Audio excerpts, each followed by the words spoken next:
Baik, bismillahirrahmanirrahim. Assalamualaikum warahmatullahi wabarakatuh. Alhamdulillah wassalatu wassalamu ala Rasulillah wa ala alihi wa sahbihi ajma'in. Qala rabbi shrah li sadri wa yassir li amri wa hlul 'uqdatam min lisani yafqahu qawli.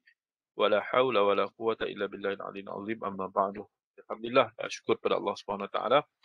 Hari ini kita dapat bertemu secara maya dalam kelas secara asyncronous dalam bab yang kelima mengenai nafkah. Mengenai nafkah. Kita dah masuk pada tajuk yang baru mengenai nafkah keluarga. Itu yang akan kita bincangkan pada petang ini insya-Allah. Baik, jadi nafkah ni biasalah kita dah biasa tahu apa itu mengenai nafkah. Kalau asal usul nafkah itu daripada perkataan bahasa Arab, daripada nafaqah. Nafaqah maksudnya memberikan suatu pemberian kepada seseorang. Okey. So jamak dia adalah nafaqat. Nafaqat. Okay. Jadi nafkah yang kita boleh bahaskan sini bermaksud sebagai sesuatu yang diberikan kepada seseorang. Kepada seseorang yang menjadi tanggungan seseorang. Dia memberikan sesuatu kepada tanggungannya. Merangkumi makanan, minuman, pakaian dan juga tempat tinggal.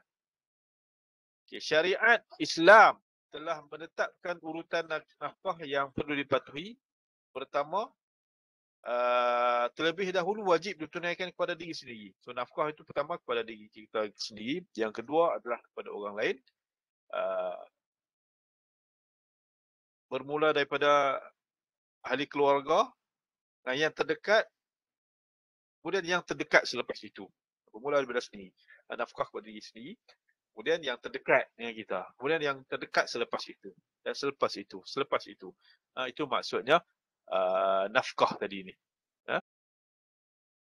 Okey, baik. Salah satu faktor penyebab nafkah itu adalah perkahwinan. So nafkah itu dia yang pertama sekali berlaku disebabkan kerabat, keturunan. Contohnya ayah, anak. So dia daripada pertalian darah, keturunan.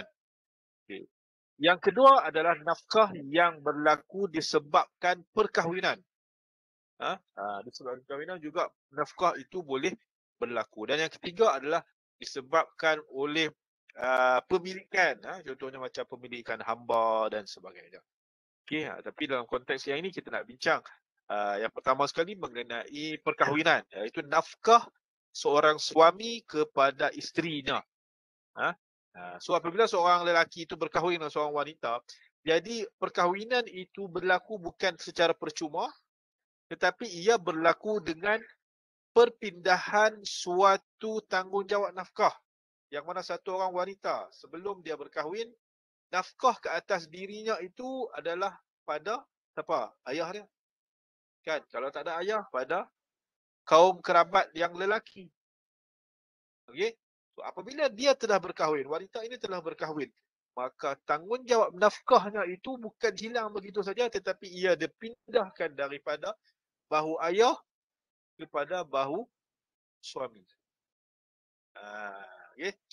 So orang perempuan ni sejak daripada dia lahir sampailah dia mati, nafkah dia tak payah risau. Ada orang yang bertanggungjawab kat atas dia. Kalau tak ayah, pak cik. Kalau tak ayah, tok wan. Kalau tak tok wan, pak cik. Kalau tak pak cik, saudara-saudara lelaki dia bertanggungjawab untuk memberikan nafkah kepada seorang wanita. Ini yang terkandung di dalam Islam. Tak boleh lari. Tak boleh lari. Kalau kita duduk dalam konteks suasana Arab, kalau Arab yang ada sebahagian Arab yang dia ada kabilah, dia masih ada lagi ikatan kabilah dia itu. So tanggungjawab nafkah atas ketua kabilah. Kalau semua dah tak ada dah, ni adik-beradik semua dah tak ada, ayah semua dah, so ketua kabilah bertanggungjawab untuk memberikan nafkah kepada setiap wanita yang berada di dalam kabilah dia. Kan? Tapi kita di Malaysia ni kita dah tak ada kabilah dah. Kan? Kita keturunan pun atas nama saja. Kan? Orang ada keturunan Said, orang ada keturunan apa Tengku dan sebagainya, ia hanya keturunan, tetapi dia tidak begitu orang panggil apa, kesatuannya itu tidak seperti mana kabilah Arab. Kabilah Arab ni mereka memang sangat-sangat patut dengar kabilah mereka, mereka menjaga betul-betul, mereka tak akan biak. So mereka punya kesatuan kabilah itu sangat-sangat kuat lah. So tanggungjawab dia ada. Seorang wanita tu dia tak perlu risau. Daripada dia kecil sampai dia mati, dia ada orang yang bertanggungjawab untuk memberikan nafkah kepada dia. Ya? Bila dia kahwin, suamilah. Bila ni jelas, wal walidatu yurdi'na auladahunna haulaini kamilain. Dan bagi ibu yang menyusukan anak mereka selama 2 tahun penuh, liman arada an yutimma ar-radha'ah wa 'alal mauludi lahu rizquhunna wa kiswatuhunna bil ma'ruf. Dan di atas ibu-ibu yang melahirkan itu dan yang menyusukan itu rezeki mereka dan pakaian-pakaian mereka itu dengan yang ma'ruf. Dan Allah dah peruntukkan dah ayat Al-Quran peruntuk nafkah kepada setiap wanita yang melahirkan anak dan menyusukan anak. Dan peruntukan itu bukan terkandung dalam undang-undang, dia ada di dalam Al-Quran, peruntukan nafkah kepada isteri. Okay. Dan ayat yang tadi memberi satu kewajipan kepada ibu, kepada bapa untuk memberikan nafkah kepada ibu yang melahirkan dan menyusukan anaknya. Okey. Apa yang sepatutnya diberikan kepada seorang suami kepada isteri?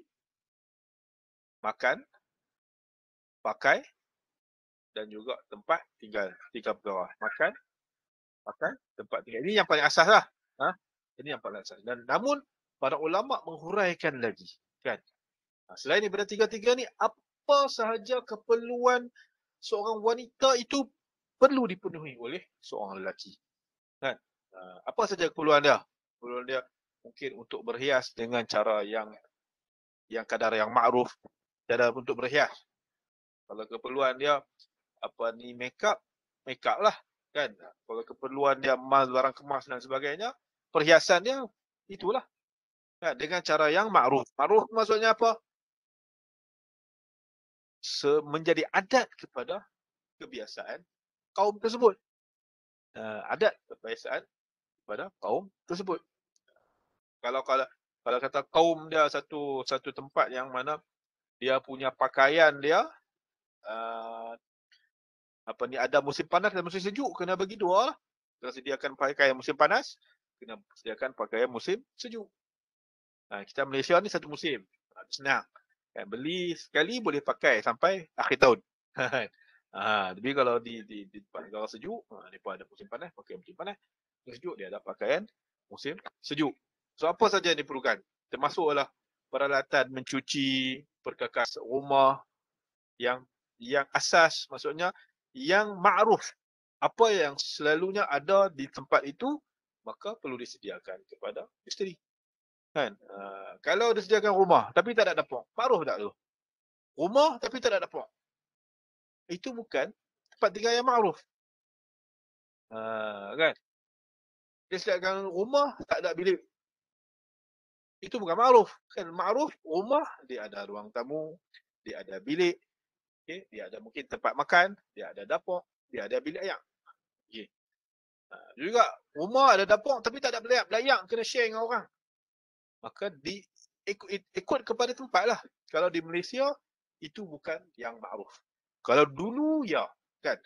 Dulu, bilik ayak orang dekat luar. Yang kena pergi dah dulu pagar jemur kain, baru jumpa bilik ayak kat luar kan. Itu ma'ruf cara orang dulu. Tapi di Malaysia, ma'rufnya bilik ayak itu ada dalam rumah. So bagi suami, kena menyediakan tempat tinggal yang ma'ruf bagi keadaan di Malaysia. Okay? Yang tidak terlalu berlebihan dan tidak terlalu berkekurangan. Cuma yang asasnya tadi 3 lah. Makanan, pakaian dan juga tempat tinggal. Okey. Kemudian, pada kebiasaannya, nafkah yang dikeluarkan oleh suami kepada isteri adalah berbentuk pengupayaan, bukan suatu pemilikan. Apa maksudnya? Apa maksudnya? Apa bentuknya? Bukan adalah bentuk pengupayaan, tapi bukan suatu pemilikan. Maksudnya pemilikan itu apa? Kalau tak dibagi hari ni, esok kena ganti. Okey? Contoh. Kan, hari ni isteri dia tak mau makan. Tak mau makan lah. Esok, isteri dia boleh claim tak yang semalam? Kata, bang, kemarin saya tak makan, hari ni saya nak makan double, claim yang semalam. Itu maksudnya. Kalau kata pemilikan, setiap hari kena bagi. Kan, hari ni bagi, esok bagi. Kalau isteri itu tak guna, maka dibawa ke depan. Macam ada orang yang bekerja, dia ada cuti. Kan? Contoh cuti dia 11 hari. Kan? Tak guna 11 hari itu, tahun tu tak guna, dibawa ke depan. Sebab tu ada pemilikan. Tapi ia bukan pemilikan. Nafkah ini adalah satu bentuk pengupayaan yang mana diberikan atas keperluan seorang isteri tadi. Dan kalau hari ni tak makan, esok punya cerita lah. Kan? Esok punya cerita lah. Dan juga diberikan itu mengikut keupayaan siapa? Keupayaan suami. Bukan keupayaan isteri dalam mazhab Syafi'i. Kalau kata suami itu kahwin dengan anak datuk, suami ni orang biasa-biasa tapi bercinta dengan anak datuk dan kahwin, maka nafkah dia tak boleh ikut cara nafkah datuk. Kena ikut cara nafkah suami lah. Kalau kerja 5,000 gaji, so nafkah cara 5,000. Kalau gaji 3,000, maka nafkah cara 3,000. Kan, gaji 10,000, nafkah cara 10,000. Kan, kalau mungkin 2,000 tu mungkin ayam seminggu sekali. Kan, kalau kata gaji 5,000, mungkin ayam seminggu 2-3 kali. Kan, kemudian dia ada selang-selang dengan sotong ke, dengan ketam ke. Kalau gaji 10,000, dia mungkin ada satu bulan tu wakyu. Kan, wakyu seketui 500 itu mungkin lah. Itu bergantung kepada kemampuan suami, bukan mengikut kepada keadaan keluarga isteri. Kena ikut kemampuan suami. Dalam hal ini kita masuk kepada kadar nafkah yang wajib dikeluarkan. Maka Islam mensyaratkan nafkah itu mengikut uruf setempat dan juga kemampuan suami. Itu mesti kena ada. Uruf setempat dan juga kemampuan suami. Kalau kata dia kahwin, contoh dia kahwin dengan wanita Arab contohnya kan. Wanita orang putih lah. Arab selalu kita ambil orang putih. Wanita orang putih. Mai duduk di Malaysia. Nak bagi dia makan, hak mana? Nak bagi dia makan cara orang putih atau nak bagi dia makan cara orang Malaysia? Maka urufnya, uruf setempat lah. Kadar yang wajib diberikan itu turut kemampuan uruf dia cepat di Malaysia kan. Kalau Malaysia ni nasi campur kan, sekali makan sepinggan mungkin dalam 7-8 ringgit kan. Kalau orang di bandar, kalau orang di kampung mungkin dalam 5 ringgit sepinggan kan. Kalau jenis orang putih ni kan, tengah hari tak lagi dia makan steak kan. Steak dah sepinggan dah berapa? Kadang sampai 100 ringgit. So kahwin dengan orang Malaysia, maka duduk di Malaysia, maka suami tadi kewajipannya untuk berikan nafkah sekadar uruf di Malaysia kan. Uruf Malaysia makan tengah hari lebih kurang 10 ringgit lah, katakan 10 ringgit. 10 ringgit. So 10 ringgit lah kadar uruf setempat. Dan juga mengambil kira kemampuan suami tadi. Kan, yang kata sotong berapa banyak minggu, ayam berapa banyak, itu yang minimum. Jangan duk kata hak tu dia ikut hak tu lah kan. Macam kes mahar tu. Bila Majlis Agama letak, Jabatan Agama Islam letak kadar minimum 22 ringgit 5 kupang, dia pergi ikut yang tu. Kan? Malam-malam fikir ikut yang tu lah. Kan, itu kad minimum. Maksudnya tak boleh bagi rendah daripada itu. Sekurang-kurangnya itu. Selebih-lebihnya tidak ada lebihan. Tidak ada had lebih. Kan? Nak bagi tiap-tiap hari makan daging wagyu pun tak ada masalah. Bagilah kalau mampu. Kan? Ikut kemampuan suami. Kalau suami tak mampu, kita ikut uruf. Kan? Kalau suami mampu, makan bila apa pun. Hari-hari nak makan setang, ketam, sotong, udang, apa, godzilla, apa semua boleh makan, tak ada masalah. Harus mampu. Kalau tak mampu, maka kita kembali kepada urus.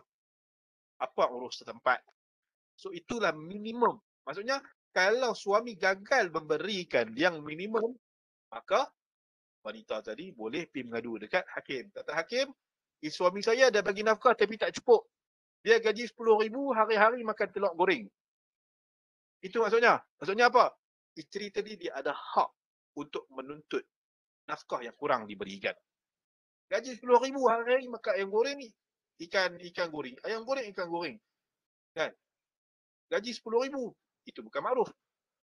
So di situ suami isteri itu ada hak untuk menuntut kepada hakim hak nafkahnya. Itu maksudnya. Kemudian menurut Al-Qurtubi, suami hendaklah memberi nafkah kepada isteri dan anaknya yang kecil mengikut kadar kemampuannya. Sekiranya dia dilapangkan, maka berilah kecukupan kepada tanggungannya. Namun sekiranya dia seorang fakir, maka berilah sesuai dengan kemampuannya. Maka ayat apa disebut ni? Ayat yang atas ni. Liyunfiq dhu sa'atin min sa'atih. Ini juga Allah syariatkan dalam Al-Quran. Orang yang kaya bagi nafkah cara orang kaya.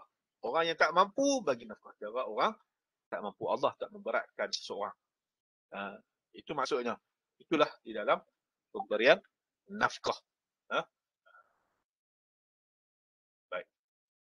Kemudian, sekiranya suami gagal memberikan nafkah asasi yang paling minima, iaitu makan dan minum yang uruf, sekurang-kurangnya 3 hari, maka isteri berhak meminta fasakh. Itu yang saya kata sebut tu. Kan? Maksudnya, suami bagi nafkah tak cukup. Gaji 10,000, hari-hari makan telur goreng. Maka, nafkah bagi tapi tak cukup. Maka, isteri tadi ada hak pergi pada hakim. Hakim, saya nak minta fasakh. Pasal apa? Saya tiap-tiap hari makan telur goreng. Kedekut punya suami, gaji 10,000. Semua habis dekat kereta dia. Dia buat kereta, dari rumah ni telur goreng dia je. Kan? Itu maksudnya isteri tadi ada hak untuk meminta fasakh. Okay? Tapi kena ingat, tak boleh minta fasakh semata-mata suami gagal memberikan kemewahan yang setara. Macam mana sebelum ni dia dapat. Anak datuk, kan, duduk dengan datuk, ada maid, orang tolong bilik, orang tolong kemas, baju orang tolong basuh, makan orang tolong masak, saat lagi pinggan orang tolong basuh. Kan, anak datuk, kan. Kahwin pula, nikah dengan orang biasa. Dia tak boleh demand macam mana ayah dia berikan kepada dia. Dia hanya boleh demand apakah kadar kemampuan suami saja. Kan? Kalau suami gaji 10,000, boleh demand takat keperluan 10,000 lah. Cara 10,000 lah. Gaji suami 3,000, demand takat 3,000. So dia kembali kepada uruf setempat. Okay. Baik. Kemudian tempoh pemberian nafkah. Pada asasnya, kan, suami wajib memberikan nafkah kepada isteri bila? Sepanjang tempoh perkahwinan. Okay. Selagi mana tidak berlaku pembuburan pada ikatan kahwin. Okay. Maksudnya sepanjang tempoh perkahwinan sampai mati, suami kena jaga isteri dia, kena bagi makan isteri dia. Selagi mana tak bercerai ataupun tidak mati. Kewajipan itu tetap duduk atas bau suami. Sebab apa? Sebab dia ambil kewajipan itu daripada ayah. Sebab tu orang kata, orang perempuan nafkah bagi dia tak gaduh. Dia beranak sampai dia mati, dah ada dah orang yang tanggungjawab untuk nafkah dia. Okay. Kemudian kalau berlaku perceraian, maka isteri tadi tidak berhak menuntut nafkah melainkan dalam 2 perkara. Iaitu nafkah iddah. Ada kita dalam tempoh iddah, dia ada nafkah juga. Dan juga yang kedua adalah nafkah dalam bentuk hak terhadap mut'ah. Hak terhadap mut'ah. Ini juga boleh didapati oleh seorang isteri daripada suaminya. Mengenai iddah. Iddah yang berhak mendapat nafkah penuh adalah iddah talak raj'i sahaja. Talak 1, talak 2. Kan? So sepanjang isteri tadi ditalakkan, talak 1 ataupun talak 2, dia duduk dalam iddah. dia berhak mendapat semua hak nafkah.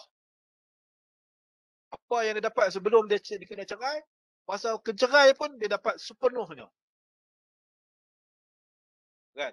Sebab apa? Sebab ikatan perkahwinan masih ada separuh. Sebab tu isteri yang diceraikan oleh suami kan duduk dalam iddah, meninggal salah seorang. Tapi dalam iddah cerai, maka kedua-duanya mewarisi satu sama lain. Isteri meninggal waktu iddah, waris pada suami. Walaupun dah bercerai, tapi masih dalam iddah. Suami meninggal dalam iddah, isteri dalam iddah, suami waris pada isteri.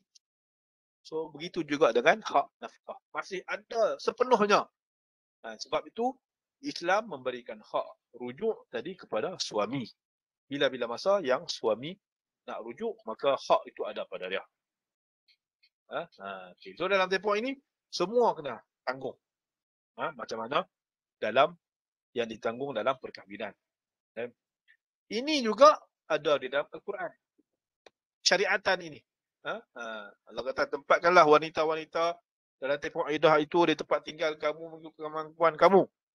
Maksudnya Allah mensyaratkan nafkah itu masih tetap berlaku. Okay. Melainkan wanita yang ditalakkan dengan talak bain. Wanita yang ditalak bain. Dalam talak bain ada dua keadaan. Keadaan pertama, dia tidak mengandung. Keadaan kedua, dia mengandung. Kalau keadaan dia tidak mengandung, maka dia tidak berhak mendapat apa-apa. Sebab apa? Talak bain ini dah dikira sebagai talak yang habis. Perkahwinan dah tak ada dah. Perkahwinan dah tak ada dah. Jadi tak boleh kembali balik. Jadi wanita itu tidak jadi tanggungjawab nafkah bekas suaminya, maka tanggungjawab nafkah dah kembali balik kepada keluarga dia. Itu dalam keadaan wanita yang tidak mengandung. Tapi wanita yang mengandung, maka dia masih berhak mendapat nafkah penuh daripada bekas suaminya. Disebabkan apa? Nafkah itu bukan untuk dia. Nafkah itu untuk anak di dalam kandungan tadi. Dan ini Allah berikan persyariatan ini jelas dalam Quran. Allah sambung kan. Wa in kunna ulati hamlin, sekiranya mereka itu mengandung, maka berilah nafkah kepada mereka sampailah mereka melahirkan anak. So nafkah tu bukan takat tempoh iddah. Nafkah tu sampai habis bersalin. Bersalin dia baru tamatlah nafkah tersebut. Okey. Kemudian bagi wanita yang kematian suami atau perkahwinan yang fasik atau syubhah, maka para sahabat Islam bersepakat bahawa nafkah iddah tidak wajib bagi mereka. Okey, kalau wanita yang dah mati suami kan, tinggal suami, ada nafkah iddah tak? Walaupun wanita tu beriddah lepas dia mati suami ni, tapi dia tetap kena iddah kan, 4 bulan 10 hari. Iddah kematian suami. Tapi suami dah meninggal, maka iddah tidak wajib bagi mereka. Sebab apa? Sebab isteri tadi dia mendapat bahagian harta warisan daripada suami. Dia dapat harta warisan daripada suami. Sebab itu tidak ada lagi nafkah iddah kematian suami pada seorang isteri itu. Begitu juga dengan perkahwinan yang fasid dan perkahwinan yang syubhah. Pasal apa? Pasal perkahwinan dah tak wujud. Kan? Fasid, dia tak boleh rujuk. Kan? Perkahwinan yang syubhah, tak boleh rujuk. Dia kena dibatalkan dan tak boleh dirujuk. Walau bagaimanapun, para sahaja Islam berada pandangan baik kewajipan nafkah iddah bagi isteri yang diceraikan dengan talak bain. Talak bain pula cerita pula. Dalam mazhab Syafi'i, isteri yang diceraikan talak bain tidak ada lagi baginya nafkah iddah, memandangkan kahwin itu telah tamat. Ini saya dah jelaskan tadi. Apa sekarang dia mengandung, dia dapat full nafkah sampai dia melahirkan. Dia punya dalil dia dari sini, kamu boleh baca.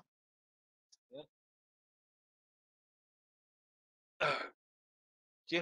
Jadi wanita yang diceraikan talak 3, talak bain, dia tidak boleh dikeluarkan daripada rumah dan dia mendapat nafkah yang penuh daripada bekas suaminya. Okey. Kemudian, isteri yang nusyuz juga tidak berhak untuk mendapat nafkah. Ya, nusyuz dan diceraikan. Jadi tak berhak mendapat nafkah. Sebab apa? Perceraian itu disebabkan oleh isteri tadi. Sebab apa? Tidak ada ketaatan daripada isteri, maka tidak ada nafkah ke atasnya. Saya dah sebut dulu. Nafkah imbalan dia apa? Taat. Tidak ada nafkah daripada suami, tidak ada ketaatan daripada isteri. Tidak ada ketaatan daripada isteri, maka tidak ada nafkah bagi suami. So, itu imbalan dia. Salah satu hilang, maka yang ni pun hilang. Suami tak bagi nafkah, isteri tak wajib taat. Isteri tak bagi tak taat, suami tak wajib bagi nafkah. So, itu imbalan di antara nafkah dan juga ketaatan di antara dua-dua pihak. Okey, kemudian yang terakhir, selain daripada nafkah yang kita sebutkan tadi, kan ada satu lagi hak mut'ah yang merupakan suatu kewajipan ke atas suami untuk diberikan kepada isterinya selaku perceraian. Mut'ah ni apa? Mut'ah ini adalah suatu pembayaran sagu hati kepada isteri disebabkan berlaku perceraian. Apa dia perceraian yang berlaku itu? Apabila telah berlaku persetubuhan dan perceraian yang tidak patut berlaku ke atas isteri. Kan? Cerai pasal apa? Pasal lelaki dia kahwin nombor 2, bini baru suruh cerai bini pertama, lelaki dia pun cerai. Maka hakim boleh memerintahkan suami tadi memberikan mut'ah kepada isterinya yang pertama. Sebab apa? Perceraian itu berlaku atas sebab yang tidak patut. Tak ada apa-apa, dicerai isteri dia. Maka isteri tadi berhak menuntut mut'ah. Menuntut mut'ah atas perceraian yang berlaku. Yang kedua, apabila tidak berlaku persetubuhan tapi mas kahwin tidak disebut ketika akad. Ini kita dah cerita tentang bila mas kahwin tak disebut ketika akad ataupun mas kahwin menjadi fasid, maka mendapat hak mut'ah. Okey. Apabila perceraian berlaku daripada suami, sama ada telah berlaku persetubuhan ataupun tidak, namun dengan syarat mas kahwin tidak disebut dalam akad. Ini juga sama lebih kurang keadaan yang kedua dan juga yang ketiga. Maksudnya apa? Perceraian itu berlaku disebabkan oleh suami atas perkara yang tidak patut. Bukan maksudnya tidak patut maksudnya benda tu tak perlu berlaku perceraian pun, suami cerai juga. Isteri tak buat apa-apa salah pun, suami cerai kan. Isteri dia tak tahu apa-apa, tiba-tiba diceraikan.